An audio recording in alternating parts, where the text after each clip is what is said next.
Hey there, whoops, dropping my coffee here. Gotta rearrange. There we go. I'm out here in my little pasture, as I call it, this little strip of dirt here that's technically half of it's my neighbor's and half is mine, but I kind of manage this little piece between the driveways. And I wanted to show you just a little something here. I got my manure pile here, compost pile. The manure doesn't get this far. The manure's more in the back. Bunch of hay, a bunch of old stuff. Neighbors bring some of their compostables sometimes. But I got these tomatoes here. I wanted to show you this because it's important. This here, look how overgrown this is first off. Totally full of weeds. This is one tomato plant that is, it's only about 4 feet tall. It's about 8 or 9 feet wide growing here. This is a huge tomato plant. But the thing is, this tomato plant breaks every rule of tomato culture, proper tomato growing. It's never been pruned. It's way overgrown, way too thick. There's poor circulation of air all the way around it. It's full of tall, overgrown, mature weeds. This is supposed to be a dead or dying plant right now.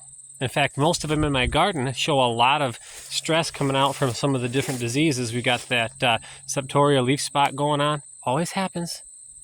Not this one. Nope, not this one. And do you know why? Because it's next to this compost pile. It's getting all the fertility that it needs because it's getting the minerals that it needs.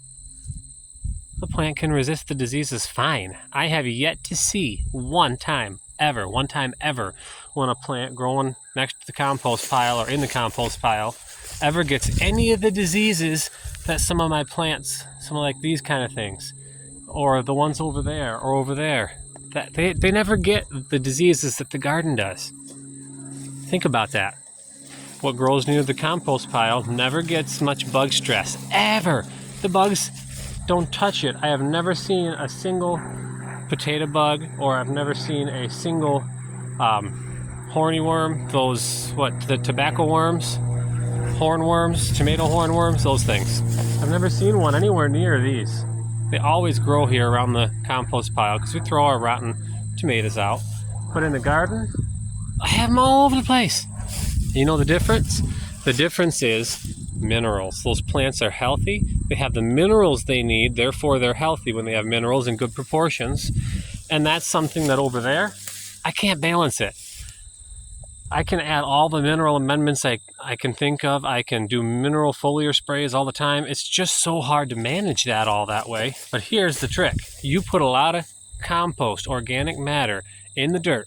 That stuff breaks down and it starts to hold on to all these different nutrients in many different forms. Every mineral in hundreds of different types of organically available forms are now locked into that compost. And the biology in the compost allows it to be released and accessible to the plants when they need it, as they need it. So that plant will get absolutely every speck of every nutrient that it ever needs just from the soil, because that's how soil works. That's an important thing. Good thing that didn't get chopped up in the grass cutter. One of my girl's hats. Here we go. How's that?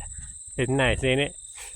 Anyways, that's how soil works, and that's been the biggest thing that I write about in my articles and I talk about when I'm giving my lectures, when I'm holding classes here on the property.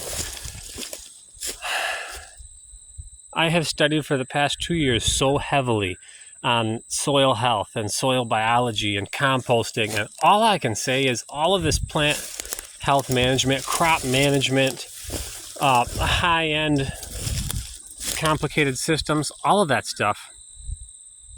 Just build up the black in your dirt and everything works. All right, I gotta go. I'll catch you later. Bye now.